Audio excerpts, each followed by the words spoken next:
വെറുതെ നമുക്കൊന്ന് കറങ്ങിയിട്ട് വരാമെന്ന് പറഞ്ഞ് കുട്ടികളെ ടൂ വീലറിൻ്റെ മുമ്പിലിരുത്തി ഇത് ഇവിടം വരെ പോകുന്നേ ഉള്ളൂ, അതുകൊണ്ട് ഹെൽമെറ്റിൻ്റെ ഒന്നും ആവശ്യമില്ല എന്ന് പറഞ്ഞ് പോകുന്ന ഒരുപാട് പേരെ എനിക്കറിയാം. പിന്നെ കുട്ടി എനിക്ക് പോകണമെന്ന് പറയുമ്പോൾ കുട്ടികൾക്ക് അറിഞ്ഞൂടല്ല ഇതിനുള്ള ഉണ്ടാകാവുന്ന പ്രോബ്ലംസ്.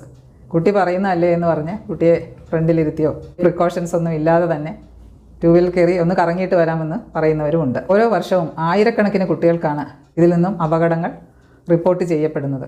കുട്ടിയാണെങ്കിലും ചെറിയ ദൂരത്തേക്കാണെങ്കിലും എപ്പോഴാണെങ്കിലും കുട്ടിയെ ടൂ വീലറിൽ യാത്ര ചെയ്യിപ്പിക്കുമ്പോൾ ഹെൽമറ്റ് നിർബന്ധമാണെന്ന് ഞാൻ പറയേണ്ട ആവശ്യമില്ലല്ലോ.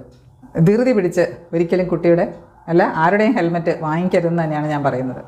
തല മുഴുവൻ കവർ ചെയ്യുന്നത് മാത്രമല്ല, അത് ശരിക്ക് ഉറപ്പിക്കാൻ പറ്റുന്ന ബെൽറ്റ് ഉള്ള ഹെൽമെറ്റ് തന്നെ മേടിക്കുകയും വേണം. കുട്ടിയെയും യാത്ര ചെയ്യുന്ന പേരൻസും എപ്പോഴും ഹെൽമെറ്റ് മാത്രം വെച്ചിട്ട് യാതൊരു പ്രയോജനവും